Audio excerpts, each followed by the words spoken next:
Now calling to order the Thursday, May 12th meeting of the Mashpee Conservation Commission. Is there any business before the commission that is not on the agenda? Seeing none, I'll turn it over to Drew for a actually, we got business to take care of before that, the Pledge of Allegiance. And your microphone. I pledge allegiance to the flag of the United States of America and to the republic for which it stands, one nation, under God, indivisible, with liberty and justice for all. Drew, if you could take us through our pre-post hearing agenda? Sure. So just a few updates to start us off. We're going to have the Upper Quashnet Restoration presentation from Horsley Witten Group and our consultant Neil Price at the end of the regular hearing agenda. So, and it's a good segue because the first update involves Horsley Witten Group as well. They're the hired consultant, as the commission is aware, to do a conceptual study on the Red Brook Road culvert. And they should have a conceptual plan and report by mid-July at the latest. So they're just wrapping things up, and they've retrieved all of their monitoring equipment from Red Brook, and they're just finalizing the plan. So we should see something right around then, if not beforehand. And I'll continue to keep the commissioners updated on that. Skipping over to Bylaw Review Committee. I do apologize, but unfortunately I wasn't able to confirm attendance for the Board of Health chairman tonight for the meeting. So we're going to look at May 26th to have them present and have a discussion on Regulation 31, nutrient loading and IA septic systems. In the meantime, we'll continue to review Regulation 31 and review some of the proposed changes to the Chapter 172 regs and bylaws from the town's municipal vulnerability preparedness consultants of Fuss and O'Neill. Any questions on those items? And I was going to squeeze one more in here. The Johns Pond Milfoil. If the commissioners weren't aware, we got funding. There were a few articles that I had prepared for the town meeting. One of them was securing funding for continued surveying and treatment of milfoil. So we got about $35,000 in funding for that. Hopefully we won't need nearly that amount, and the surveying will reveal just how much treatment needs to be done. So there will be a follow-up survey being scheduled later this month towards maybe the beginning of June from our consultants who conducted the treatment on Johns Pond. That's Water and Wetlands LLC. So they're going to do a survey on both Johns Pond and Santua Pond to see if anything remains on Johns Pond and what the spread is on Santuit. And then we'll move forward with treatment after that once they finalize the survey. So lots of things happening as we head into the summer season. Thank you, Drew. Now calling the 6 o'clock hearing for Nicole and Christopher Walters, 10 Alma Road. This is a proposed septic system upgrade. Representative is Flannery and Stefani Incorporated. This is an RDA. Yes. Thank you. Good evening, Mr. Chairman and members of the Commission. My name is Mark Flaherty. I'm an engineer from Plymouth, Mass. Flaherty and Stefani, and what we have tonight is a home on 10 Alma Road. It has a failed septic system. It is entirely within the uplands, except it is in the floodplain, and we're here tonight to get approval through an RDA process. We have 700 square feet of disturbance. No trees are going to come down for the new septic system. The septic system has failed for this 3-bedroom house. The Board of Health has approved the plan, so we're here to hopefully answer any questions that you might have and look forward to an approval of the project. Thank you. Thank you. Drew, comments? Just to show some images of the site, this is left image here is the existing home, front yard, driveway area. And here's the septic leach field area in the backyard. Looking back at the house, lower right image. So you do have some scattered trees here. I would just recommend, I'm not sure if it looks like some of the root systems might get disturbed in the excavation. Yeah, when I was out there, I didn't think so, Drew. I thought we can put the system in and not have any tree removal. Okay. So no increase in living space or flow, and as you can see from the photos, all work is proposed within previously legally altered areas on the lot. The jurisdiction is land subject to coastal storm flowage. I would just say that if the commission renders a negative determination on this, which I do recommend, that there will be a condition that if trees do get compromised from the excavation, that a condition of mitigation would be part of the decision, possible mitigation. So, Caitlin, do you want to read Board of Health comments? Sure. Plan was submitted and approved with DWCP issued. Know Thank you, what that Caitlin. stands for?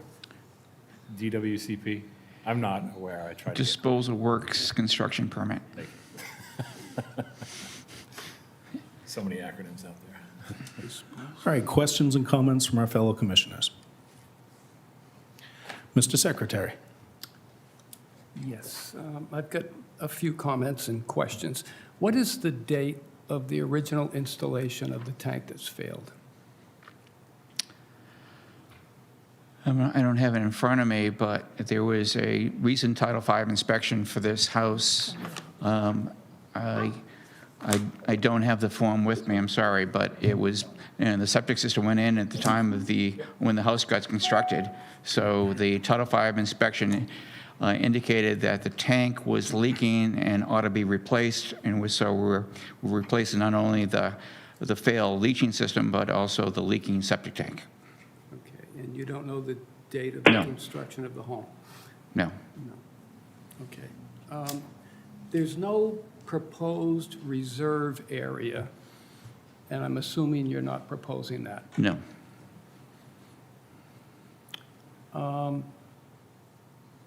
When I look at the soil logs, you're locating the bed of the leach field fairly close to the bottom of BW.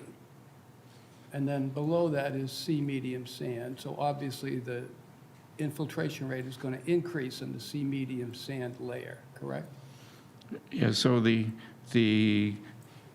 SAS is going to be in the slower subsoil, and that's what the note on the plan is. Right, but it appears, I think it's at 5.7?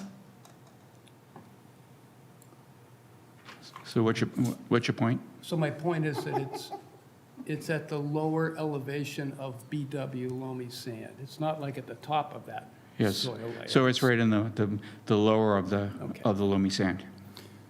Okay, well, traditionally, my concern is nitrogen infiltration.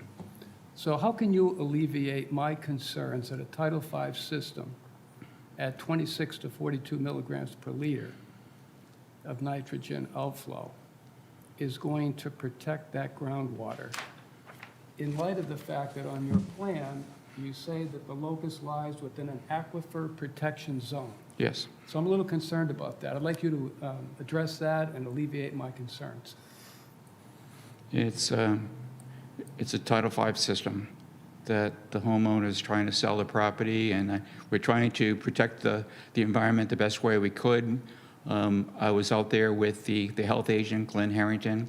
We worked out a situation where we thought the best approach would be to place this leaching system in the slowest rate possible.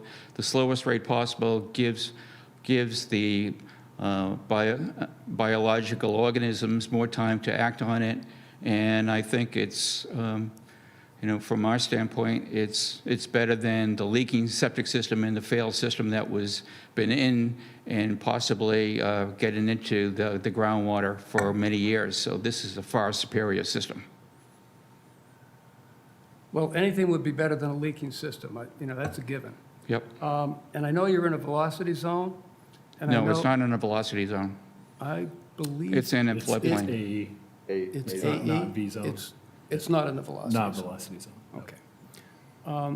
Why not raise the bed a foot and give yourself another foot of buffer between the bottom of the bed and the high water ground level? I don't agree, Why not?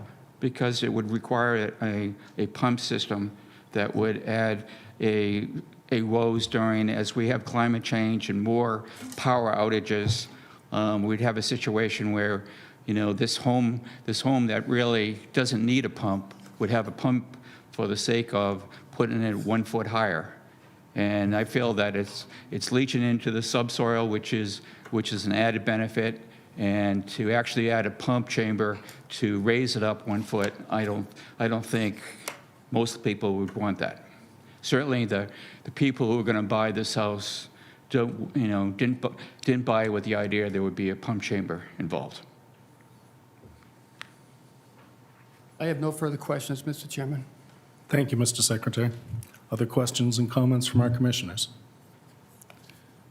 Hearing none, is there anyone in the audience or who is called in to make comment on this hearing? Nobody's called. Unless there's any further discussion, we'll entertain a motion.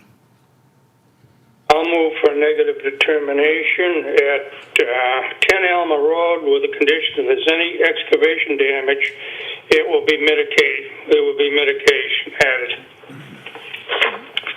Thank you, Charlie. Do I hear a second? Second. Thank you, Tom. Now voting. Tom? Aye. Paul? No. Brian? No. Charlie? Yes. I vote aye as well. Motion carries. Thank you. Thank you.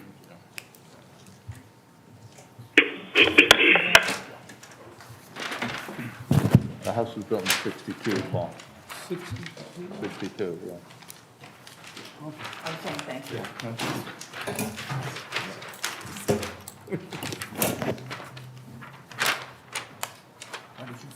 Thank you, Caitlin. In the back. Yeah. Now calling the 603 hearing.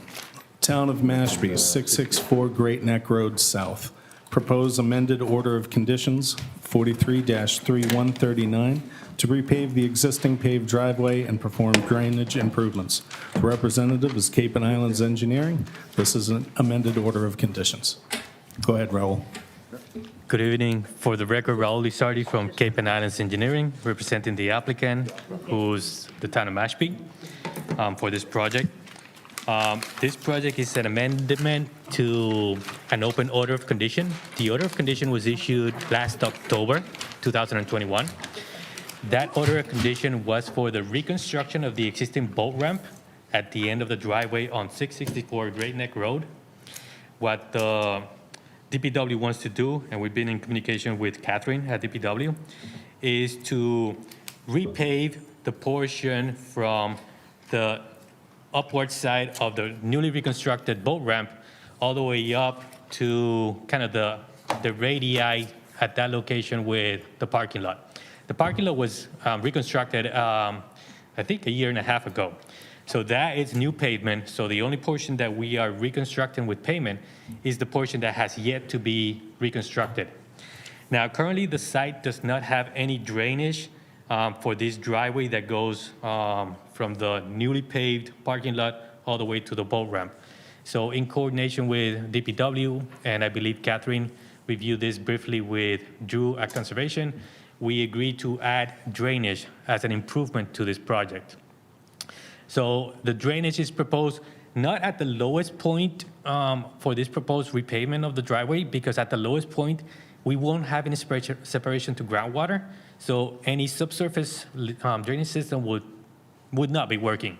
So we located this particular location at that bend where we have the T turnaround. So it gives us enough separation to groundwater and to put subsurface leaching trenches. The resources that we're dealing with here, there's land under the ocean, which is Aqua Bay. There is a salt marsh, there's a coastal bank, and there is land containing shellfish. So the project itself, it's only altering the width of the coastal bank, which is the width of the driveway that we're proposing to redevelop. But all the new pavement is contained within the existing paved surface. And the intention is that we're gonna grind the existing pavement, use that pavement and compact it as part of the base material, install 2 solid catch basins with 4-foot sumps, and then 5 4x4x4 galleys with crushed stone around them. The subsurface leaching has a capacity of about 600 cubic feet, which is roughly some 4,500 gallons, which is more than enough of the typical 1 inch of runoff for the pavement area that's north of or upland of the proposed catch basins. The limit of work that we're proposing is either silt fence with compost rolls or hay bales. On the top of the boat ramp, we cannot stake the silt fence or the hay bales, but they can probably hold it in place with some stone or crushed stone. On the sides of the bank, we can always stake it, and that will be the project. If there's any questions, I'll be happy to answer. Thank you, Ro. Drew, comments? So just to show the commissioners some of the photos of the site, if anyone hasn't been out to this location. This is, top left images, pretty much shows where that start of the project is from the previously authorized repaving of the parking lot, the upper portion of the parking lot. So this stretch right here is what's going to be repaved and then have storm mitigation. Just a couple of other images showing leading down into the coastal bank area here. Here you've got that little T area here for backing in and out of the boat ramp. And so yeah, your resource areas are coastal bank, and then you've got buffer zone to BVW, salt marsh, land under ocean, land containing shellfish. As far as my comments go, the modifications to improve stormwater capture will certainly be an improvement over the existing conditions, but there are no existing stormwater capture mechanisms in this part of the boat ramp. So certainly a better situation than what currently exists, and I would recommend a close and issue. No comments. Thank you, Drew and Caitlin. Questions, comments from our commissioners? Question. Yes, Mr. Secretary. Raul, I missed the figure on the number of gallons for runoff. Was that 46,000? Not runoff. The capacity of the subsurface leaching component. Okay. So the void of the stone and the 5 galleys, without counting any leaching capacity, it's about 600 cubic feet, which translates to about 4,500 gallons of holding. Yes. If we calculate that in terms of inches of runoff, that's probably 2.5 inches of runoff of the pavement area north of the catch basin. And typically for stormwater management standards, you're required to capture 1 inch of runoff. But because we have this width at that T location, 5 galleys gives you more than that. Okay, thank you. One of the questions I have is, how come you decided to go with the square catch basins on either side versus having a trench going all the way across to stop everything? Because I'm not seeing anything noted on the pavement. Yeah, So yes, the trenches is what you typically see like gas stations, the entrances of gas stations on the intersection with roadways. What we're doing here, we're proposing a crown on this driveway so that we shed the water to the sides of the proposed driveway reconstruction, and we're proposing a K-cut berm along the edges. So we're channelizing all this runoff to those 2 edges. If we do a trench, when I was reviewing this with Catherine at DPW, it's a lot more maintenance and more prone to plugging with all the trees that we have around here, well, around this location. Right. The trench will plug with leaf, and DPW will have to constantly be going to the site, cleaning all this leaf litter so that the water actually goes into the trench and into the pipes. The pipes also all out of a trench drain. It's typically a 6-inch size, 8-inch size, which will plug even faster than a 10-inch pipe out of a catch basin. Okay. Yeah, because I've seen a similar setup at Old Shore Road in Katuitt, and they clog up all the time, and they had to put a small little berm across, even though the road was crowned, maybe not as much as maybe what you're thinking, but the water just would flow down right down the middle of the road. Not all of it would capture on the sides. Right, there is, if you imagine a crown road, it is a triangle pattern. So there is a section that will skip the catch basins. But after that triangle, from the catch basins upland from it, all of that area is going to capture. We're proposing a 2% cross pitch. So that should be sufficient to get all that water into the catch basins. Okay. Again, this is an improvement. It's not that we're capturing all the runoff, because south, or not south, but downwards from the catch basin, we still have another 50-so pavement area plus the boat ramp that we're not capturing. But it is an improvement over what's on the site. Right, I agree with you there, so, okay, because I wasn't, maybe I missed that, I didn't see where it was mentioned the 2% on Right, there on it the is, on the plan, there's a cross-section. cross-section, and we show the 2% cross pitch. Okay. That answers my question, thank you. Thank you, Steve. Other questions from the commissioners? Is there anyone in the audience or online who would like to make comment? Hearing none, if there's no further discussion, we'll entertain a motion. The application of 664 Great Neck Road South, I move to close an issue. Thank you, Charlie. Do I hear a second? Second. Thank you, Mr. Vice Chairman. Now voting. Tom? Aye. Paul? Yes. Brian? Yes. Charlie? Yes. I vote aye as well. Motion carries. Thank Thank you, you. Raul.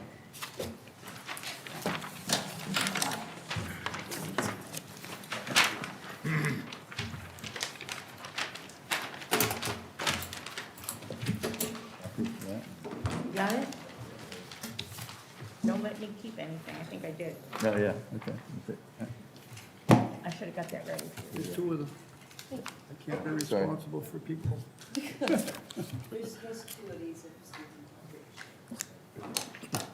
I will peek over his shoulder. That's Yeah, that's fine. right. That's fine. I'm good. I'm good. No copying.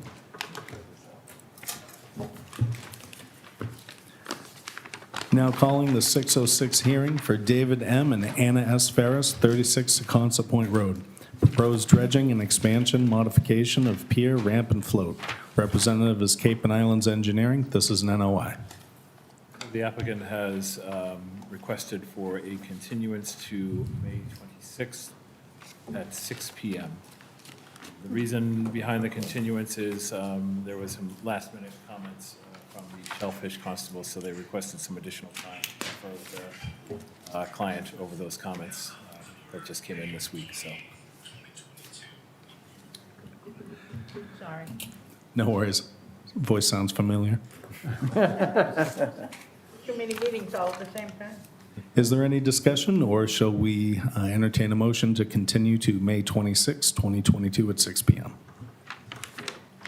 Move to continue to May 26th at 6 p.m.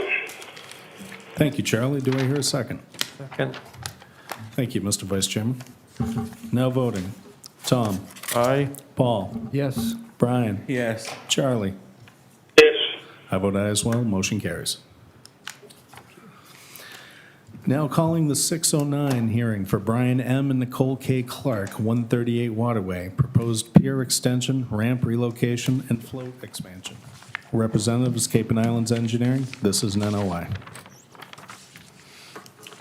Good evening, Mark Dibb with Cape and Islands Engineering, representing Brian and Nicole Clark for 138 Waterway. So this project, we did open a couple hearings ago. It's a dock or a pier extension and relocated ramp and a new enlarged float. After we had submitted, we did receive feedback from the Shellfish Constable recommending that the float was initially too large at the proposed 8 by 40 dimensions, which is a 320 square foot float. We had since then, we've had a couple iterations and ended up resubmitting plans earlier this week with a proposed float of 32 by 6 feet, which is a square footage of 192 square feet. We kind of used the new bylaw with the 200-foot recommendation on float size to come up with that float size. We did receive follow-up feedback from Donovan Shellfish Constable. He recommended that that size was okay, but subject to also the shellfish mitigation per his email. I think they can read those comments into the project. So if the board has any additional questions, I'd be happy to answer them. Thank you very much. Drew, comments? So this is 138 waterway on Papaneset Creek. Just to show a couple images of the site. Top left, view of the existing home from the street side, and top right, you can see the existing pier, float and piles, and well separated from neighboring docks. Also, harbor master, the previous harbor master had submitted comments that he didn't see any issues with navigation in terms of either of the abutting homeowners and their respective piers. So Marine Fisheries also commented on this. They had the same concerns initially as our Shellfish Constable. Both the Shellfish Constable and Marine Fisheries were in favor of extending this pier out to achieve greater water depth, to alleviate any sort of impacts on existing shellfish areas. So they both endorse that aspect of it. And also with this latest iteration, the Shellfish Constable has endorses this float enlargement. It is just under the maximum size under our recently promulgated dock and pier regulation 27 of 200 square feet. So it meets that standard under the regulation. Mark had already gone over the float size, so you're looking at a total of 192 square feet, up from the existing float size of 120 square feet. And the Shellfish Constable does recommend a shellfish mitigation fee would be appropriate form of mitigation if the commission were to approve this project. The fee amount would be $1,180. No other comments? And that fee was figured using the formula we've developed for him. Correct. All right. Questions and comments from the commissioners? Mr. Secretary. Well, first of all, my comment is I'm happy to see that the float proposal has been reduced to meet our newly promulgated Chapter 172, Regulation 27. However, not as an individual project, but as a cumulative type of project, we're getting float expansion requests almost every other week. And cumulative, they add up. They add up to a tremendous effect on the flow, both in and out of the estuaries and for the habitat of the shellfish. So although I have no problems with this because it does meet our standards, I'm still very concerned about the cumulative effect of all of these float expansions. Thank you, Paul. Other commissioners, other comments? Is there anyone in the audience or online who would like to make comment on this hearing? If there is none, we'll entertain a motion. This is an NOI. Move to close an issue at 138 Waterway with the condition of shellfish mitigation fee of $1,180. Thank you, Charlie. Voting, Tom. Aye. Paul. Yes. Brian. Yes. Charlie. Yes. I vote aye as well. Motion carries. Thank you. Thank you. Drew, if you could return us to our pre and post hearing agenda? Sure. Thank you. And Neil Price should be coming on shortly, he said between 6:30 and 6:45. So a couple other items to go over. Chop Chick Bog, just an update, continuing Horsley Witten Group ongoing with Phase 2 planning and permitting. This is for the restoration of the Cranberry Bog Complex. And I'll continue to provide any updates as they come in, but this is just getting started with Phase 2 here. So we'll keep everybody informed as we work our way through this particular restoration project. Local comprehensive plan, there is a website and newsletter, and I did forward that information to all the commissioners. So if you sign up for the newsletter, you'll be kept abreast of the most recent developments with the local comprehensive plan. And, yeah. that covers that. So I have an image and a document to show. I met with some members of the New England Mountain Biking Club. As you recall, they're the same club that came in to the commission to create a new trail that links up two other trails in the Mashpee River Woodlands, which has since been completed, and it's a very nice trail. They did a great job installing it. This is in the Mashpee River Woodlands north parcel, although the new trail kind of connects the north and south, so it actually makes a nice long loop where one previously didn't exist. So this is the same group that came forward to take a look at an issue it's kind of been a festering issue for a while, and something that certainly needs to be addressed. But if anyone's been up to the north parking lot off of Quiniquisette, when you access, let me just bring up the image here. Yeah, so if you're in the parking lot, there's two ways you can enter into the trail system. To your left, there's Long River Trail, which takes you out briefly towards the power easement and then back into the woods and extends all the way down to the southern portion of the parcel. Or you can go straight across the easement to make your way over to the trustees of reservation portion of the parcel. So let me go back to the image here. So here's the parking lot. This is the trail that goes right out across. This is the Eversource utility easement here. The trail goes right across the easement and then continues down a pretty steep slope and then runs alongside Quiniquisette over the Mashpee River and then into the trustees of reservation trail system over here.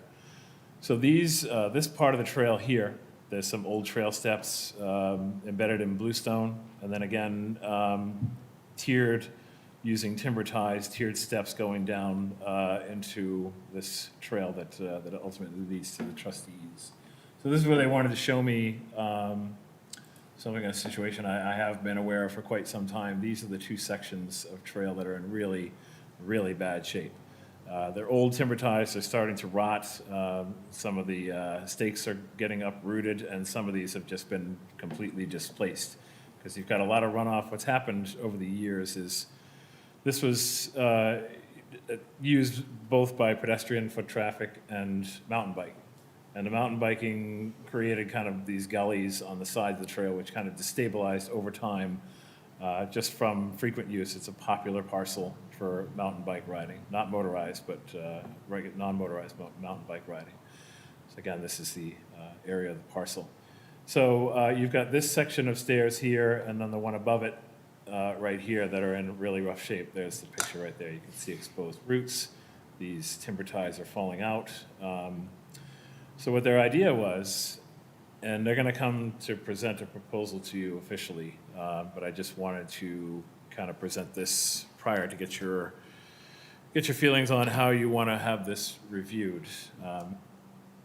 Their thought process is to direct mountain biking traffic down this Long River Trail and then have it, which extends out to the easement, to the gravel road, and then have a switchback going back down the gravel road and then creating a switchback trail here for mountain biking access.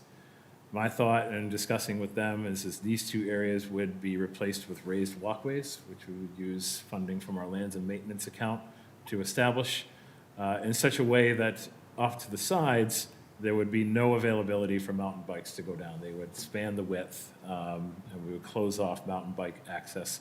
There would be signage up here to emphasize that, so that this really would accommodate foot traffic and mountain biking traffic and reduce the current impacts that you see happening in this part of the trail system.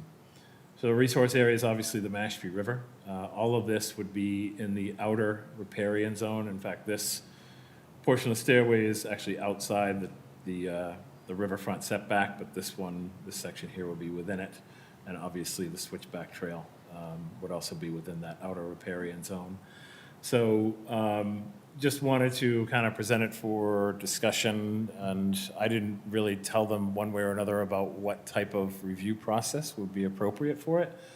It is really in the interest of improving a situation that is becoming a serious safety concern, an erosion and runoff concern.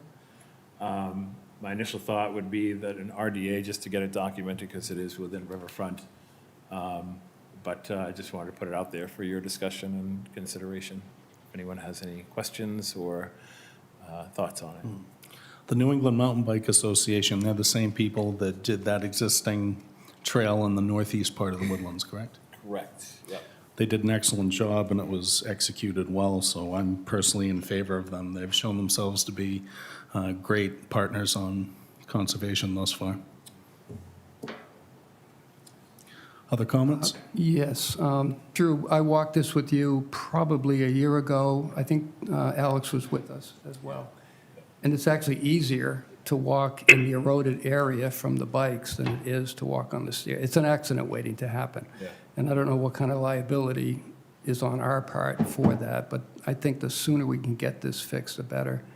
And there was something that I read that you sent out that their insurance provides liability for the work It does. that they do. That's correct. Yep, they have their own It's a insurance double policy. bonus. Yeah. Yep. It'd be Agreed. great. Be great to get that done. The other project they said they were going to take on is, if anybody's noticed, the kiosk at the southern end. It's kind of like a lean-to type of setup. Is the posts in the back are not pressure treated, so they've rotted at the base and it's kind of collapsed in on itself. So it's lower in the back end than the front end. So they have volunteered to replace those with pressure treated posts and revitalize that structure as well, that's just a no-brainer. I said, by all means, we'll provide the supplies if they provide the labor. So that's one other thing that they have offered to do. And they've worked with the Sandwich Conservation Department before on some of their lands, the Maple Swamp. They built a viewing deck and platform at the Maple Swamp Conservation Area, which came out great. So they really are, they're a good organization, and they work well, and they make sure that they cover all the details for every project that they take on with their volunteers. So I'm going to have them come in on the May 26th meeting to formally present this, but I just wanted to give you a kind of a preview of what's going to be presented. So Drew already said this, but we had some confusion in the past. They are absolutely pedal bicycles. They're not dirt bikes. not dirt bikes, yeah. Any further discussion on this item? All right. All right, perfect timing. Great, your timing is impeccable. We just finished up with all our pre-post agenda items. That was fast. Yes, I know, right? It went pretty quick. All right, well, let me. We know you don't want to miss that Bruins game. I know. Hopefully all of us, right? Hopefully there's another one, though. Saw your email. Okay, so with that wraps up all of the pre-post agenda items. Of course, we're saving the best for last. So without further delay, I will turn it over to, this is Neil Price of Horsley Witten Group, who's our consultant on the Upper Quashnet Restoration. And I've got his presentation up here, so Neil, if you want to get started, and just cue me when you want to go from one slide to the next. Okay, great. I must have go to the next one. This is just the intro. Yeah, yeah. All right, so I'm going to give a little bit of an overview of the whole project. The main point of tonight is to discuss the three main alternatives that are presented in the report that you guys have all seen. And then eventually, or soon, hopefully, get a decision from this group about which of those three, or something similar, some combination thereof, or one to advance further along in the design process, and then the next steps of the project. And I want to start by first telling all of you how much I appreciate the patience that you have all had with me and us through this time. I know this project has gone a little slower than all of us would have liked. We're trying our best, is all I can say. Like everyone else in the world, it's been challenging lately, and for all the very same reasons everyone has. There's no point getting into it, but we're doing our best to do a good job here. So thank you for your patience. Yeah. Next up, please, Drew. So just to keep everyone, I'm sure you've all been here and know this, but just this slide's just to get people's bearings on things we'll be talking about next. The blogs are numbered 1 through 6, starting at 12 o'clock and going counterclockwise. with the branches of the river serving as the dividers between each of the bog cells. And the road crossings that we'll be talking about are the one we're going to call the K1 Bog Road Crossing up at 12 o'clock. The, what is that called again? Ripples Drive. Ripples Drive, Yeah. yes. And then you have Bog House Drive, which is the main culvert crossing through the middle of the project, and Finney's Road down at where the project site ends. So next up, please, Drew. And again, just as a refresher, this site has been cranberry bogs for a long time. So here are three USGS topo maps. The left is 1893, showing it as undisturbed natural wetland. 1915 in the middle, still undisturbed natural wetland. And then by 1941, the bogs are all there, as well as many other bogs down the entire length of or this part of the length of the Quashnet anyway. If I read correctly, the Quashnet was at one time the longest continuous stretch of cranberry bogs in the whole world. Yeah. Which is interesting. So they've been there for a while, which has led to a couple of things. One, the biggest problem is an accumulation of sand. As we all know, they add sand periodically to the top of the bog surfaces, and over time, that sand accumulates. Now there's something like 1.5 to 3 feet of sand in different places of the bogs, which has served to raise the surface above the water table sufficiently that it's not really a wetland anymore. So next up, please, Drew. So the recent project history is a berm that was built between the K5 and K6 bogs in order to try to isolate some of the cranberry bog cells from potential contamination coming off the base. That berm collapsed in that section. In 2007, there was a feasibility assessment conducted by Haley and Aldrich and the Woods Hole Group that was really targeted to that berm collapse and options for trying to reroute the river to get around the berm collapse, because the berm collapse brought a whole bunch of sediment into the river and really obstructed fish passage and flow and sediment transport. I believe at that point, the thinking was still there was going to be active cranberry farming, so that's why it was not really a full restoration feasibility assessment so much as how do you get around this disaster of a berm collapse. Then there was a bunch of time went by and negotiations with the Air Force that culminated with a financial settlement in 2019 to pay for this berm collapse. And that money is what's now being used to pay for this study and future phases and seed money for an eventual full restoration reconstruction here of some kind. And that's what's funding our current work. So our current project scope is in 2 phases. Phase 1 is a review of all this past information. That 2007 study is a great source of information. NRCS did a ground penetrating radar survey of the bogs, and that's what that does is it kind of looks through into the subsurface, and it can tell you where the sand is and where the peat is and where the bottom of the peat is. And that's important because the peat accumulates deeper in places that were wetlands for a long time historically. So it lets us know where were there extensive wetland areas on the site. Unfortunately, that was only done for cells 2, 3, and 4 due to access, but it's enough to give us a pretty good picture of where things stand. I dragged that thing. I was exhausted after that. Yeah. And it would be ordinarily, like I would suggest that we do another one for the parts that haven't been done before, but it's so overgrown that it would require a complete clearing of all of it to be able to get the equipment in to tow it around and do it again at this point. Right. So it may be something to consider later, but probably not in the near term. The Air Force has a bunch of good data. The USGS has a new flow station at the bottom at Finney's Road. That's very helpful, and some other reports. So after reviewing the information, we went into our new work, new field work. So on the ground survey and by survey I mean, the traditional looking through, the guy surveying property lines kind of survey, topography, bathymetry, the elevations and locations of all the road crossings and culverts. Probably most importantly, cross-sections across various points of the river, or lots of them, 50-plus cross-sections to show how the topography and bathymetry varies going across the bogs, into the river channel, and out the other side. And that's important for this modeling I'll discuss later, the information that goes into that. We hired a subcontractor who do drone surveys. So this was actually pretty cool stuff. They flew a drone, several drones, and they collected both visual, very high resolution visual imagery, and I'll show you a picture of that later.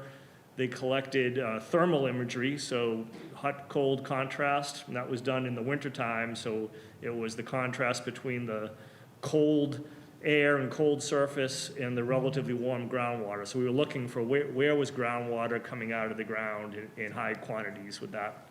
And then they also did Lidar, which stands for light detection and ranging. So that Lidar is a way from airplanes, or in this case from drones, to do topography by shooting laser beams down at the ground, and really like millions of them in a short focused area, and then timing how long it takes to come back.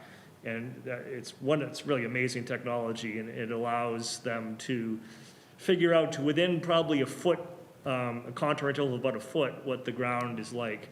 It doesn't penetrate the water, so that's why we had to go out and do all these cross sections in the river channels, because it won't go through the water surface at all. Then we moved into this alternatives analysis. So it's like use this data.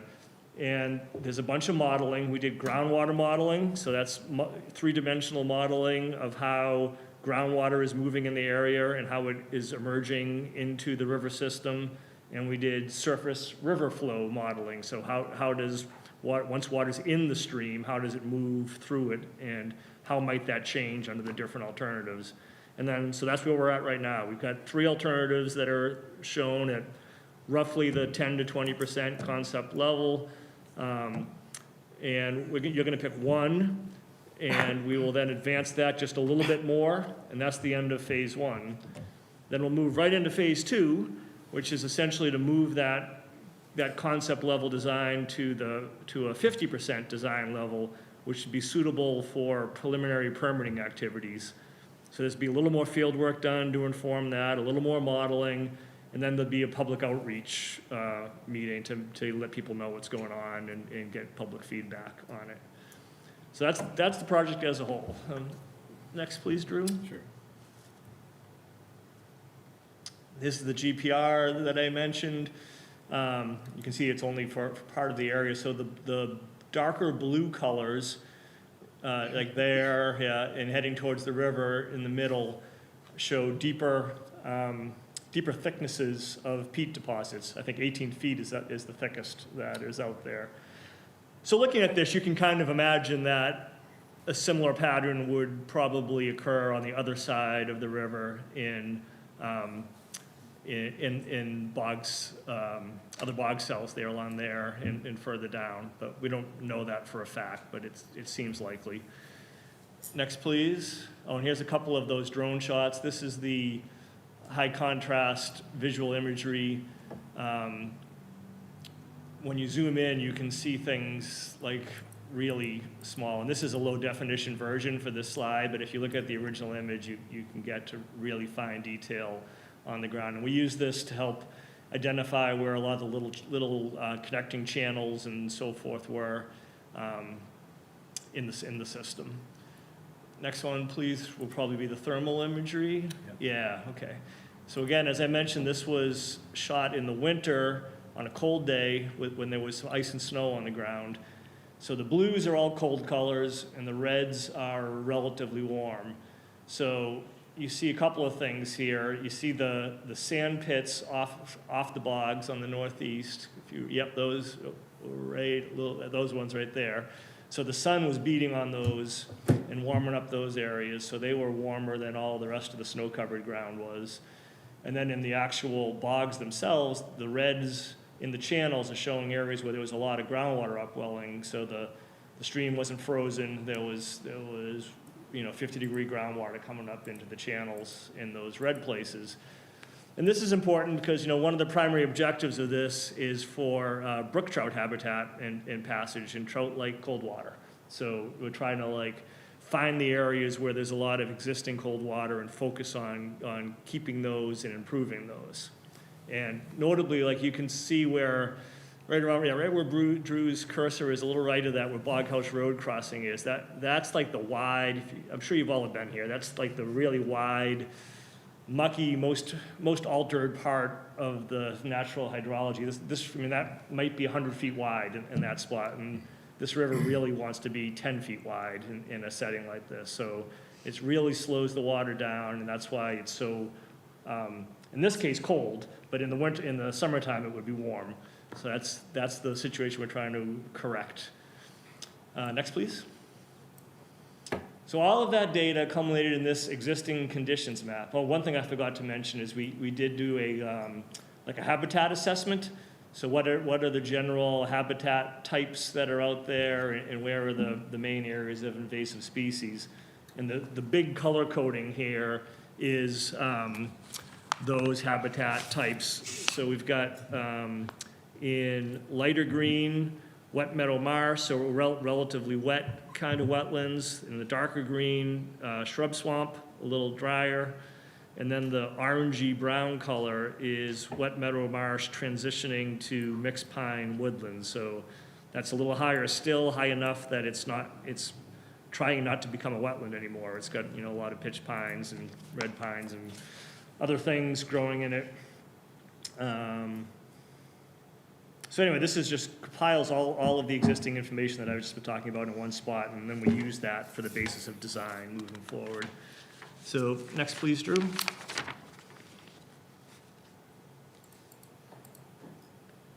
going. Yeah. Okay. So this groundwater modeling I talked about, we use a USGS program called ModFlow, and the slides on the right are kind of a conceptual example. So it divides the Earth or wherever your modeled area is into a bunch of three-dimensional cubes. Millions of them, right? So they could be, in this case, they're 50 feet on edge and horizontally, and something like 10 feet thick vertically. So the model does the math between each cell and all of its adjacent cells to predict what's the water level going to be here and here and here and here, and what does that mean in terms of which direction it's going to flow. And the output is this map on the left, showing groundwater contours.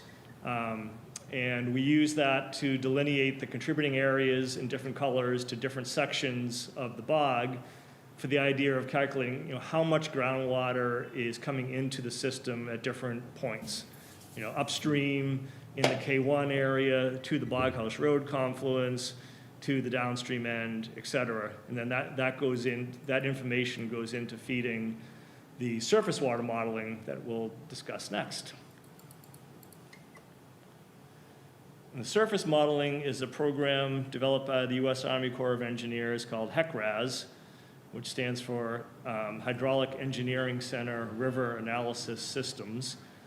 And what Hec-Ras does is it takes a river and it simulates it with all these cross sections. So the image on the left is the Quashnet Bogs, and all the black lines are cross sections. So these are things we surveyed in the field. We went out and surveyed from across the stream and all those black lines to get what the actual shape of the geometry of the channel and the bogs surrounding it were. And then the model takes the water you put into it. So you can take the base flow condition we got from the groundwater model, or you could take a 2-year storm or a 10-year storm or a 100-year storm. That volume of water, you push it through the system, and it has to move from one cross section through the next one downstream, the next one downstream, the next one downstream.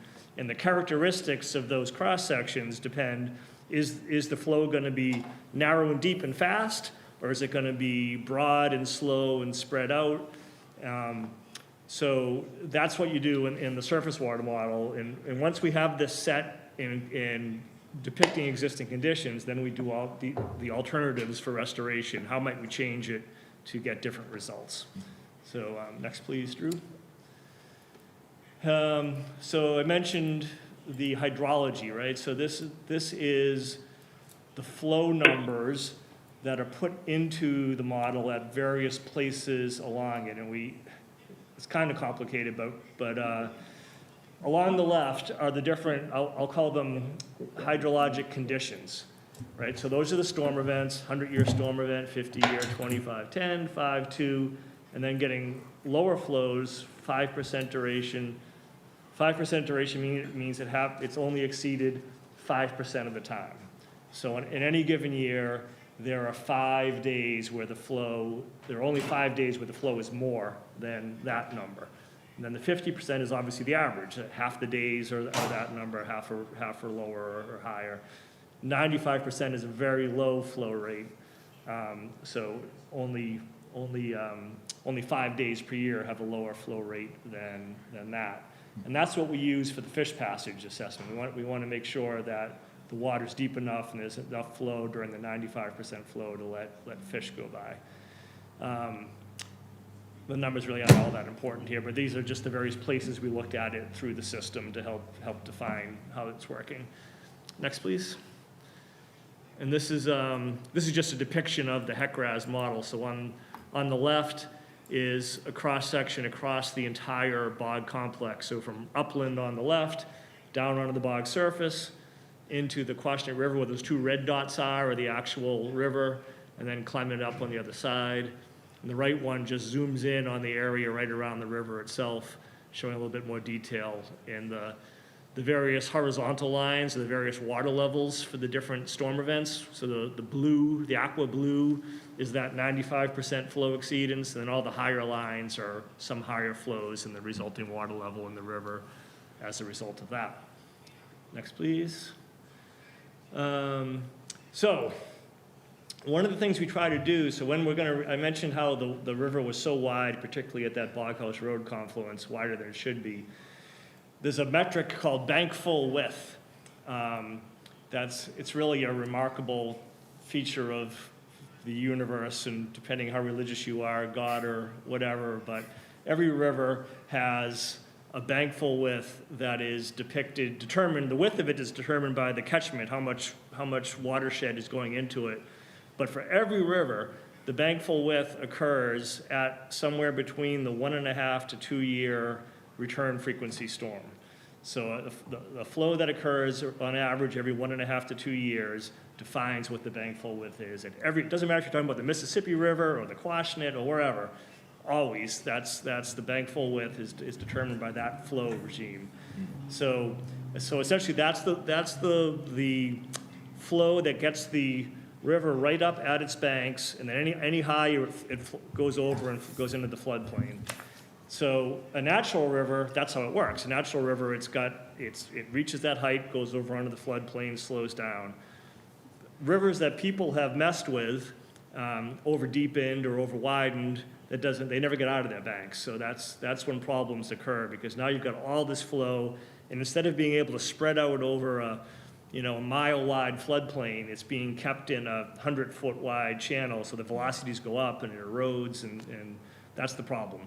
So you can see here in the numbers, Q3 is immediately below Finney's Road. So it's, again, an unnatural section of the river, 24-foot wide, bank full width.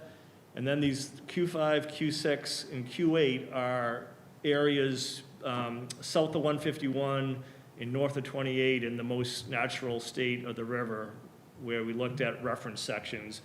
And those numbers average 12 feet. So even the narrow sections of the Quashnet River in the project area are have a channel that's twice as wide as it should be.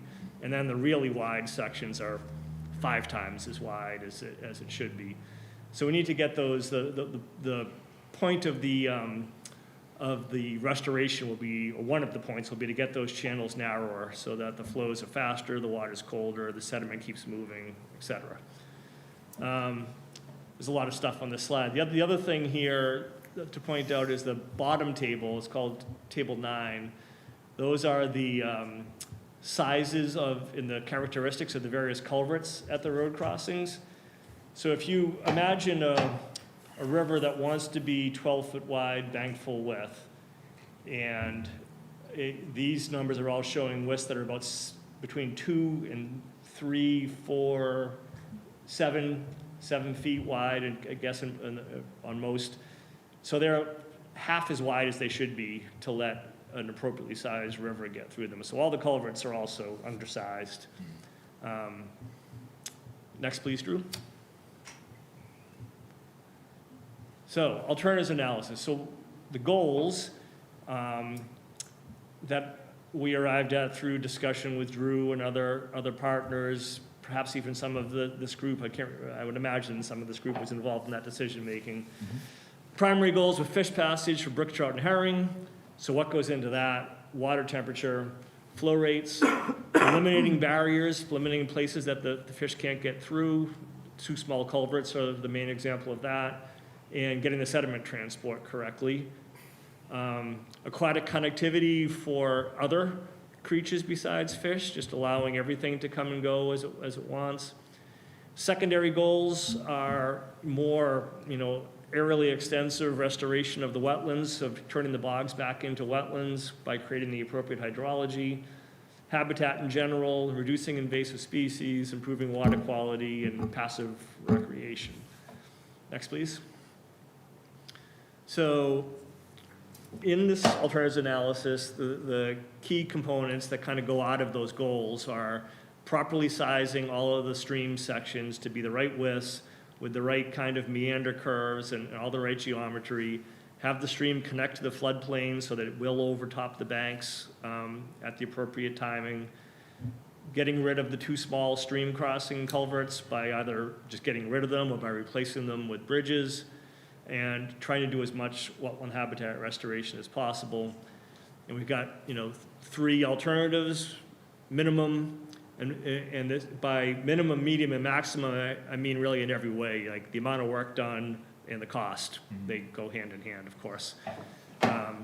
So we'll show images of those 3 in a second, but in a nutshell, the minimum has limiting the channel fixes to small, really the most important target areas, a small area of floodplain extending on either side of those areas, and then of the 5 culverts, removing 3 of them altogether and replacing 2. The medium one takes all those things from the minimum one and then adds another tributary going from the K1 bog down into the main river. So it's a whole other stretch of river restoration with a whole other stretch of floodplain next to it to restore. Remove an additional culvert up at the K1 bog and targeting some of those deep peat areas to dig down deeper and create wetter wetland areas in places that we think there would have naturally been deeper, more extensive wetlands in the past. And then the maximum restoration takes all of those things and goes even further still by restoring wetland hydrology to the entire bog surface. So instead of just looking at a little area or a smallish area around the stream, knocking the ground level down low enough to have wetland hydrology everywhere across the entire bog complex. Digging out more deep and shallow marsh areas and adding 1 more tributary side channel into the mix as well. So I think we'll have pictures of those coming up next. Before I move on to the next slide, I just had a question on minimum restoration scenario, removing 3 culverts and replacing 2. Why do you recommend replacing culverts as opposed to just naturalizing? For pedestrian passage. Oh, okay, I see what you mean. So we could, and we're open to, if you want a 3rd one, we can do that, or none, or pick a different 2 than we picked. But right. We picked Bloghouse Road and Finney's Road because it seemed like that's where people mostly went to do a route. I can easily see going up to Ripples too, but it's kind of hard to do a complete circumnavigation going up that way currently, so Sure. it seemed like a less important one than the others right now. Right. So the culverts for vehicle access, just pedestrian? We could do either. We could size them and weight them for vehicle access if you wanted it, or they could just be pedestrian only. Right. Yeah, if you did pedestrian only, then wouldn't you try to do a bridge over it and skip a culvert and let it? That's kind of what I was thinking, but again, it's, you know, you do have to think of other possibilities, the need to maybe access with a vehicle over time, just to do maintenance things and things like that, so, yeah, still. So it would be, vehicle access would be Limited. the best. Limited vehicle access, yeah, not opening up too much. I mean, that's one of the issues out there is all the vehicle incursions, the ORV riding and whatnot, but, yeah, so it's something that we just need to figure out what works best out there. But maintaining some sort of vehicle access, I think, would be important just for future maintenance needs. Yeah. But, yeah. And maybe, you know, you guys can think a little bit about where vehicles would come from, and maybe only one of them would need to have that, and the Right. other one could be a pedestrian bridge, and, you know. Exactly, yeah. Because obviously, you know, the money goes up, the higher load rating the structure, the more expensive it is to Sure. build it, you know, so. Our vice chairman had a question. Two quick questions. Number one, on those three alternatives, is there 100% funding for all those three alternatives? No. No. There's currently not 100% funding for any of them. So Right. there's seed money, and then other grants would have to be applied for to fund. Okay, but now, of those three alternatives, is it good, better, best, or more expensive, three levels of expense? That's what I would. Both of those things. That's what I would take away from Those are the this. truths, both those statements are entirely So, true. Yeah. so isn't it true, like with the municipal project generally, that number one, they generally go with number one? In other words, the least expensive of the three. So I'm trying to understand why we have three scenarios if there's no funding, and if ultimately we go through this process and then they do I think that. we're going to expand upon that as we get like into the last part of the presentation. But basically, to answer your question, you do have, like, you've got the project goals, which the first alternative will certainly help to improve fish passage and help to improve cold water fishery for brook trout habitat. Those are the top goals, and there's many other goals in the project, but and as Neil mentioned, we have seed money, from the Air Force and Community Preservation Act to cover the expense of this phase, planning and permitting, and maybe a portion of the construction, but certainly not all of it. But by defining what your approach is, you really are opening yourself up to more grant opportunities. I see. So it's kind of, to keep an open mind in that I regard, understand. that this isn't open and shut. This is opening the door to future opportunities for funding, because you are getting into a greater definition of what sort of restoration Right. you're looking to do. And the second quick question is,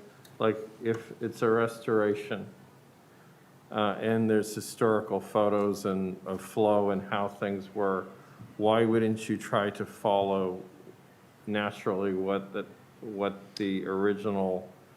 We don't river have any looked like? historical photos of how things were. So the bogs were, to our best guess, built sometime in the 1930s, and I at least have not seen any photo documentation of what the site looked like before then. Yeah, and Haley and Aldrich tried to, the former consultants, to look for that information for that, but there's not much out there. I only know that it was once called Whitcomb Swamp. It may have been, there might have been cedar shingle Seems plant likely, out there yeah. at some point in time, and then that transitioned into a cranberry bog. But, there's very limited historical information as far as what the area looked like. The reason I said that is you say, well, you could also open up another tributary on another side and things like that, and you're thinking, okay, are you already playing more with the way that they created the berm that eventually failed, rather than trying to concentrate on flow and temperature and making sure there's habitat. Yeah, well, that's why all that Lidar imagery and all the groundwater modeling to target those areas, so that you're going to hit your project goals. Right. By recreating cold water fishery habitat, improving flow, narrowing the channel. All of those features are undoubtedly what this area once looked like. It was probably Atlantic white cedar, I'm guessing, because you've got AWC further down into the golf course where it exits out the last culvert. You've got Atlantic white cedar remnants there, so it stands to reason that's probably what this was at one point. And my understanding was that was a prevalent habitat type in the region back Right. before we harvested it all, because it was such good wood to build stuff out of, so. Right, yeah. right, exactly, yep. I will say on the point of funding, we're in a point in time with the most money being sent to these type of projects that I've ever seen in 25 plus years of working on it, so The timing is good. yeah. Yeah.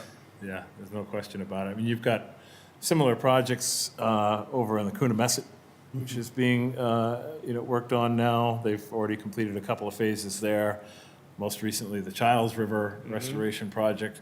So all these funding opportunities for restoration of cranberry bogs, and more bogs are becoming available for this just because the industry isn't what it once was in terms of profitability. So you're getting more land acquisition of these abandoned bogs, and so there's more money out there to spearhead restoration. So it's definitely a good time for these types of projects.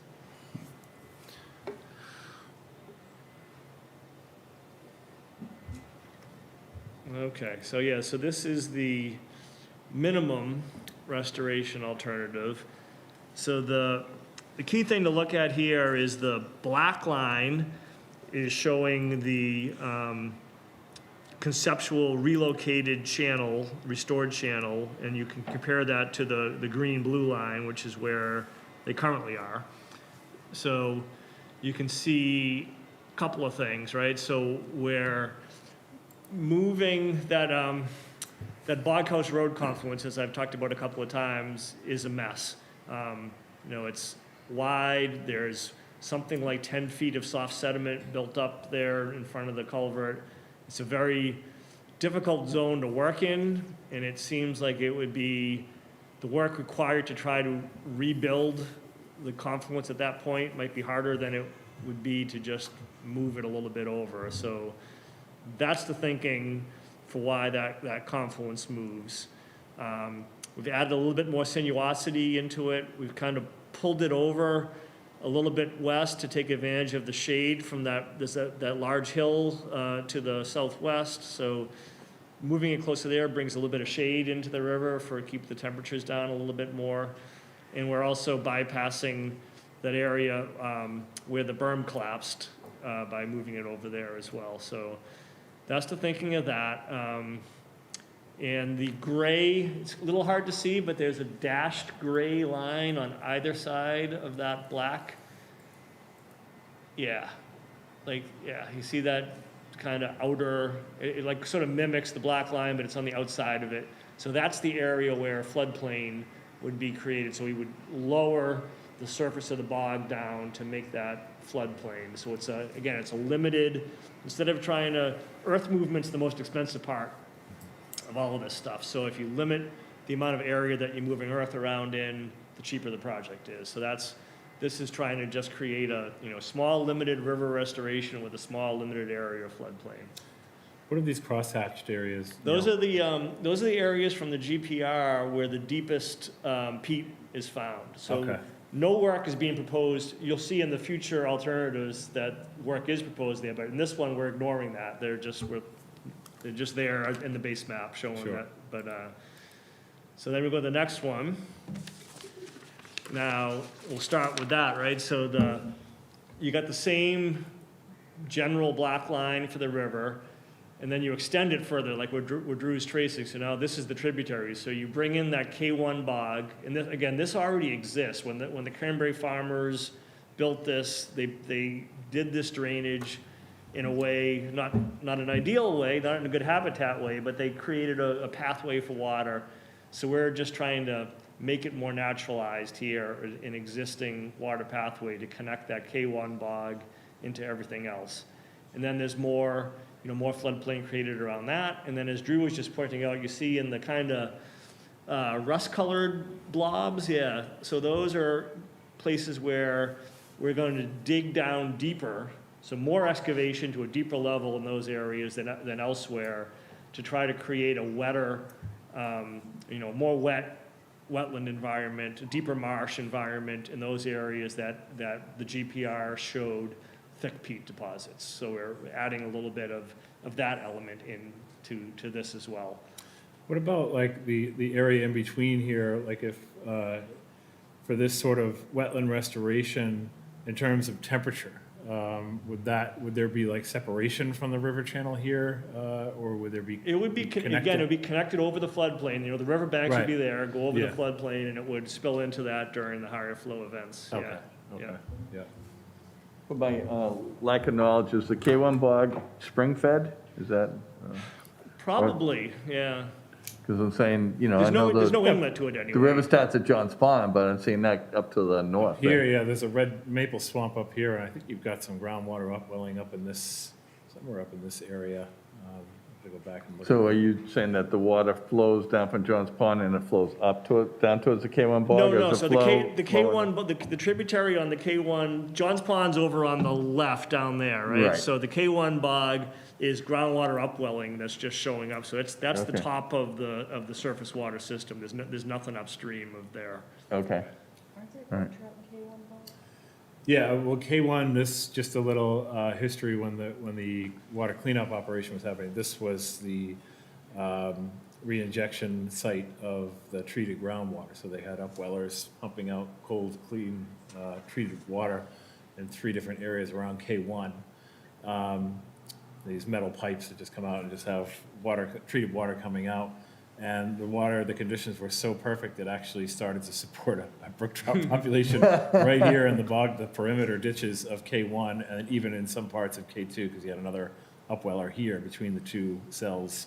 So it created like the ideal conditions for brook trout. It was like its own isolated kind of, I don't know if they went back and forth to the river or not, but they probably were pretty happy right where they were. Right, yeah. And no need to move too far away from that area. But, and I think there was a period, I don't know, talking with Steve Hurley, where the plant had shut down, maybe there was a fire or something like that, and they were able to see how the groundwater reacted while the pumping wasn't happening. And that they said the groundwater did return pretty much the way it was before all of this groundwater extraction and treatment operation. Interesting. Okay. Yeah, yeah. So, and as I understand it, you know, no sooner did they finish cleaning up the jet fuel with this system, but now they're gonna be into a PFAS cleanup, so they're gonna fire the system up again. Yep. And we've had conversations with them that they'll work with us. This cold water discharge can be placed anywhere we want them to place it in the system to. Right, okay. So if we went with this option, we could, you know, discharge into that K1 tributary to create a nice cold water source right at the top of it. Oh, okay, yeah. I wasn't sure where they were at with the plans for Yeah, the they haven't treatment plant, started but it yet, but I think there it is the that's intention the that they're plan, gonna. so, yeah. Yeah. Yeah, okay. Yeah. And then the next one. So in this one, it's got the same, all the same river stuff, except there's one other, if you go right there, there's one other little tributary, one of the black line. Then we're just, you know, the thermal imagery showed a very high thermal contrast area there. So we were just like, well, we could take advantage of that and bring in some more cold water in the system by putting in another little tributary there. And it's got a more extensive area of deep excavation for deep marsh. And you see those light gray dash lines that show the excavation for floodplain. They now extend all the way out to the entire area of the bog surface. So this would be a, lowering of the bog surface by something like 2 feet over the entire area. As far as this channel here, is there an existing channel that kind of cuts across right here, bog ditch? It's a bog ditch, yeah. Yeah. So excavating that out isn't one of the areas of deeper peat. Yeah. How feasible is that? Like, It to might create not be a channel? great idea, yeah. Right. So that might be something that we get rid of. I'm not sure it's a great idea. It was Right. just sort of. Well, I understand the reason behind it, because you do want to link up to that cold water upwelling. Yeah. But, I'm just thinking the depth of the peat there may be a non-starter. Yeah. Yeah. That's where when I was doing the GPR with NRCS, I had momentarily stepped into this tributary, and it all looked like sandy bottom, and then I Yeah. saw these bubbles coming up. Yeah. And before I knew it, I was down to my knees in Yeah. a matter of seconds and reached over for firm ground to be pulled out of what was basically quicksand. There is a kind of a lot of, it's surprising how something can look solid and isn't out Oh, there man. at all. Yeah. It just collapsed under me. I saw the bubbles. I was like, I'm in trouble. Yeah. Somebody grab my hands. And let's see what we have next here. Oh, so this is just some of the fish pasture stuff I was talking about. So the, up the top are the requirements. So, herring need about a half a foot of water to swim in, brook trout a little bit less. And the speed of the water that they can swim upstream against are both in the vicinity of 3 feet per second. So when we look at all these alternatives, we try to make sure that we don't have flows that are faster than 3 feet per second, and we don't have water that's shallower than 0.3 feet. And if you scroll down, you'll see that for all the alternatives, we meet both of those criteria at all the locations. So this is just sort of like a screening to make sure that you've got things designed correctly. And now we get into the big scare you cost estimates. So let me start with a lot of caveats. So again, first off, on the left, it's excavation volumes. And as I said, the excavation is by far the highest cost element of any of these things. So the more material you're removing, the more it's going to cost. And that which shows up in the table on the right with those giant numbers. Now, all of these costs are going to be too high. These estimates are based off of Mass DOT earth moving cost on our cubic yard basis. So this would be, if you were to come in, for example, the alternative 3 where we're taking the whole bog surface down by 2 feet, come in, bulldoze and move that entire surface off and truck it away. That's why you end up with this $21 million cost estimate to get there. That won't be what happens. The way these things tend to be getting done lately is a term, I'm not sure I really love this term, but it's being called pluck and chuck. Yeah. So they essentially go out with an excavator and they dig a little hole and they chuck it aside, and then they dig another hole and chuck it aside. So you end up with this sort of undulating topography with some deeper areas and some higher areas. So the higher areas become not wetland. They become higher and they're not wetland. The deeper areas are fine. So you don't actually get the same area-wise restoration of wetland, but you create a wetland hydrology over a broad area in pockets. And minimal machine moving, and so you kind of reduce the cost. Reduce the cost a lot. And I don't know, I can't give you, so this is really being presented as a as a relative to each other. So you can see alternative 1 is going to be lowest, alternative 2 close to that, not quite in the middle, and then alternative 3 is much higher. Now, I would imagine you could probably cut all of these costs by 2/3 or something for what the final might end up being, depending on how the process goes. And we'll start learning more, like Chop Chag will be in front of this, and it will be restored in this pluck and chuck methodology we were talking about, so we'll start getting a better feel for what the contractor costs are for doing that there to better refine this then. And it's being done in some other places. We can look, I can talk to the folks about Childs to see how that ended up costing for that work, so. Did they use a similar methodology? I think they did, yeah. Yeah, I kind of, it looks like the same type of pit and mound type of topography that they created. Right.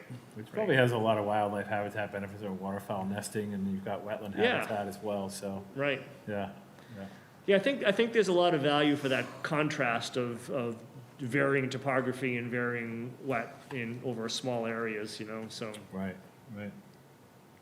Might be, do we have anything else after this? Hey, we do have a couple of slides after this, I think. Maybe just, one more, just about, so, other options or other considerations. So I guess what I'm advising is you all spend a little time thinking about this, looking at the plans again, reading the report, thinking about what you would like, and through Drew, you can get back to me with, do you like one of these as they are? Do you like a modification? Like, for example, alternative 3, but get rid of that little extra tributary, or, Right. Don't do the full bog surface, but do half of it, or do this bog, but not that bog. Right. Those kind of things, right? And Yeah. then we'll pick one and move it forward into the next steps that we talked about before of going into phase 2 with the 50% design and so forth. Sure. I should, I'm not recommending this, but I'm bringing it up as a point of interest and information, right? So there's a growing, trend's not the right word, a growing interest in the restoration world of something that's being called stage 0 restoration. That's never been done in New England before. There's been a handful of them done in like Pennsylvania and out in like the Rocky Mountain area. And the idea with that is this concept of before humankind eradicated the beaver from most of the area, we probably didn't have big single thread rivers. What we probably had were these branching, braided small streams all coming together with the beavers blocking things up and the rivers kind of finding their way around. Right. So there's been work done, as I said, in a handful of places out west where they either, usually what they do is they fill the whole thing in. So they completely fill in all the river channels and then let the water go and let it see what happens. And there's always beaver. In these cases that have been done, there's always beaver around too. Right. So we don't have any beaver here. We're the only Right. place in New England that doesn't have beaver yet. And they let the beaver do their thing, and it takes longer, but they've had good results. And again, I don't think I would recommend this here just because it's so uncertain. It's never been done before. Sure. We don't have beaver, Right. but it's just, I guess I'm just saying it for a point of interest for people Yeah. to think about. It is something that if you hear about this term, if you're talking to someone, they say, oh, have you ever heard of stage 0? Should you do it here? It's an item of interest. Yeah. I would visualize this Wickham Swamp probably looked just like that. I bet it kind did, of right? channels Yeah. that meandered and then kind of came to a confluence and Yeah. formed a river. And it's potentially a much cheaper, right? I mean, if you're not doing a whole lot of moving of material, and Right. instead you're trying to bring the water level up through other means, it's potentially cheaper. But again, it literally has never been done in New England to Right. date. So Yeah. I don't know if we want to be the first ones through the door on that. I was just curious too, Neil, would there be any benefit to doing any preliminary tree removal out there on the bog surfaces and I think there with would, the yeah. pine, the mixed pine? Okay, with potential volunteer labor and/or reusage of the Yeah, materials. And I would stockpile it all on site because Yeah. it'll all be useful for, one of the major components of these stream and wetland restorations is the use of woody debris to create habitat elements for the fish where they can shelter. It also is good at channelizing the flow into smaller areas where you want it. So Yeah. having a bunch of wood available to do that is very helpful. Right. Most of the trees out there aren't really big enough to be good at that, but they're We could probably implement some of it, but yeah, I mean, that was something that we had talked about, was like when we get closer, when we do choose a path of restoration, that start stockpiling from available resources, whether it's DPW or a private company, or just start Right. to, and there's plenty of space out there at the bog to stage those materials, so. Mhm. Is that construction cost, is that related to materials as well, or is that just straight up like machinery Well, costs? that would be everything, yeah. That would be everything, so that Yeah. would be, you At the factored in ballpark level, we didn't Right. really, we just sort of added a factor on to the material cost to come up with that, but Yeah. yeah. Okay. And is the main species out there pitch pine, or is it mostly black pine? I mean, it looks pretty uniform. There's a lot of pitch pine, are there lot some of- red pines out there too? I think there's some red pines, but there's a lot of willow. Oh, yeah, a lot of willow, Probably yeah. gray willow. Probably gray willow, yeah. Which is something you don't want to reuse. Yeah. But yeah, I would say it's probably a mix of pitch and black pine out there. And then you've got willow and some other native species, but there's a pretty good amount of invasives out there too, so. Right. So yeah, I mean, even just for access, even for like the data gathering and stuff, it's really hard to get around out there. So if there were some effort to do a little bit of clearing as you know, as time goes on, that would be helpful for a lot of ways. Put AmeriCorps volunteers to work. Yeah. Neil, I have a question. Outside of the pluck and chuck, on a standard excavation removal for floodplain creation, you mentioned that it goes away. Where is away? How So far we away? wouldn't, in this case, we would not have it go away either, unless, so we need to do, as part of this next phase, we need to do some sediment sampling to make sure, but in all of the cranberry bog projects that have been done in southeastern Mass to date, the quality of the material, there's been some pesticides in it, but they've been below the thresholds that would require you to go take it to a landfill or something. So they just get reused on site. So we probably would just like, the borrow pits that they came out of, we would just put it back there. I think the only thing I didn't see, and of course this is a highly preliminary stage, is I would recommend, given Mashpee's history, that maybe your company already does this as standard operating, but address the possibility of finding in the excavations archaeologically sensitive sites, culturally sensitive sites, and engage with the Wampanoag tribe here in town ahead of time in order to decide what the right thing would be to do in those situations. That's a good idea. Yeah, we do that. And the standard approach is during the permitting process, you have to reach out to all the tribes, and that's part of that. But we could proactively do that ahead of time as well, given where we are. And, yeah. Yeah, to that point, Mr. Chairman, that was one of my questions about the Lidar or any archaeological studies. The fact that we don't have historical photos and the limited historical information that we have is definitely a concern. I think that because Section 106 of the National Historical Preservation Act of 1966, while we aren't a federal agency, given our history and cultural sensitivities in town, this should be addressed for any and all town or municipal projects, I think, moving forward. Some of my concerns are the habitat assessment. Long before we had stores, our people used to live off of the land, and we would go to these rivers to get our sustenance. Unfortunately, we know that the Quashnet River has two major contributors that impact the water quality. We all know the PFAS from the base, but we also know that along this river is one of our largest golf courses in town that takes up majority also of this river. I think it's sad that we have to consider the funding here when I feel as if personally maybe both entities should be considering helping us with this project. And those are really my concerns. It's great to have the fish passage, but not if you really can't eat the fish in my sense, but that's it. Great. Other questions and comments from our commissioners? Just wanted to, brought up this slide, Neil, and looking at, is this section of rerouting, is that pretty much following the ditch along this side, like It's a little inward. A little inward of the Yeah. bog ditch? Yeah. Okay. It touches it in places, but it doesn't follow it because it's just too. We thought about that. It's too tight to the edge of the area. That Right. You need some space on the other side of it too. Sure. Yeah. Sure. Yeah. Okay. Anybody else?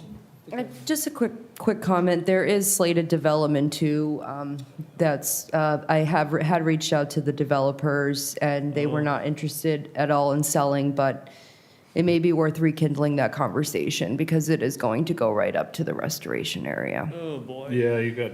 It's a permit from the 70s, from what I'm aware.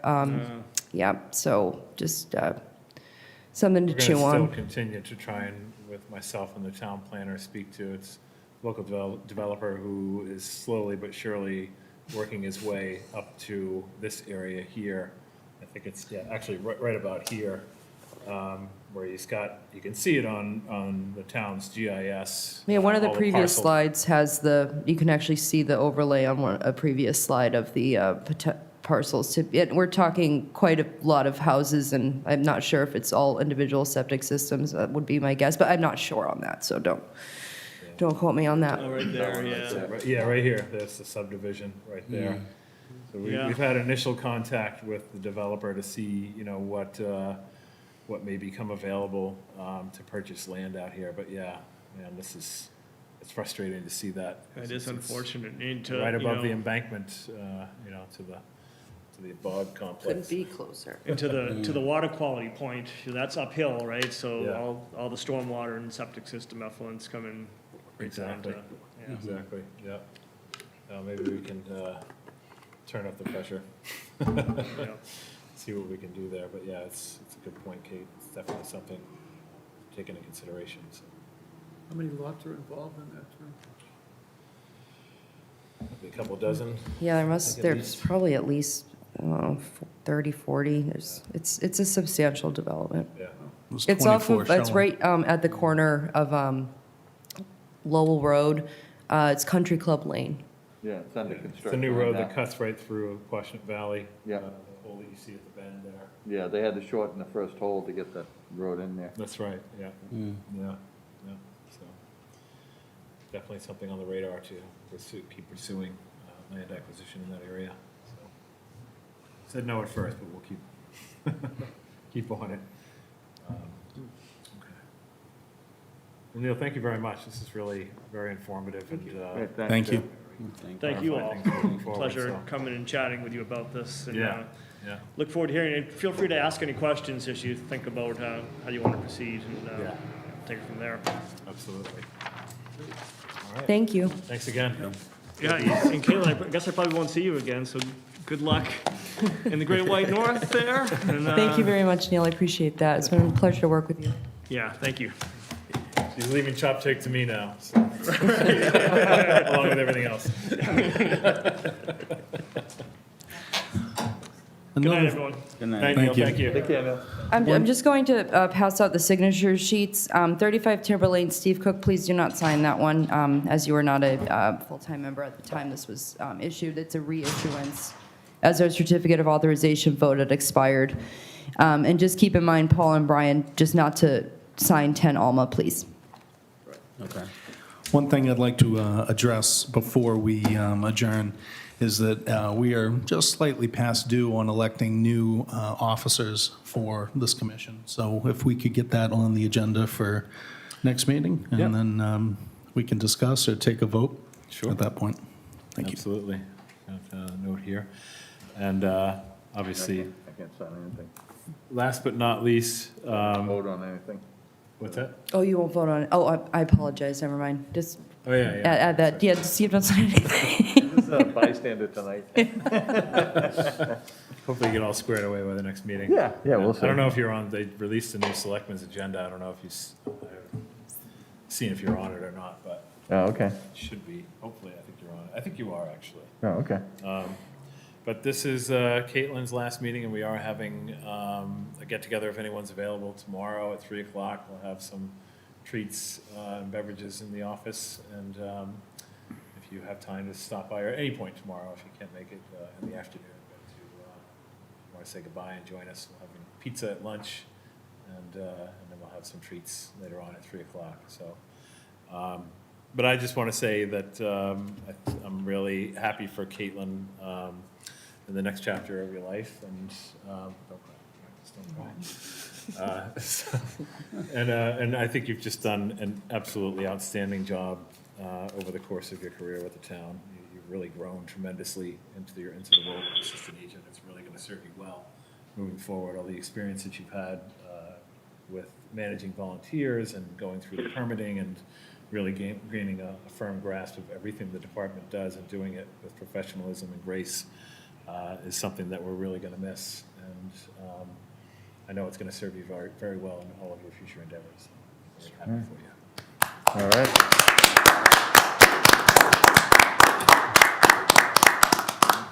The two of you have been an impressive team for as long as I've been here. So Caitlin, you'll be greatly missed.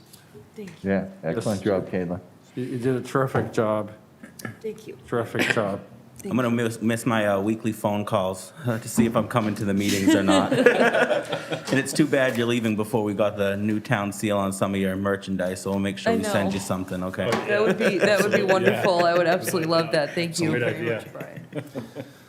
And it's been a real pleasure working here. I can't thank Drew enough for all the support over the years. He's been a wonderful boss, and it's been a great town to work in, and I'm going to miss everybody. Thank you. Thank you. And if there's no further business before the commission, I'll entertain a motion to adjourn. Make a motion to close the May 12, 2022 Conservation Commission meeting. Thank you, Charlie. Do I hear a second? Second. Thank you, Mr. Vice Chairman. Now voting. Tom? Aye. Paul? Yes. Brian? Yes. Charlie? Charlie? Yes. I vote aye as well. Motion carries. Thank you. Night, everybody. Thank you.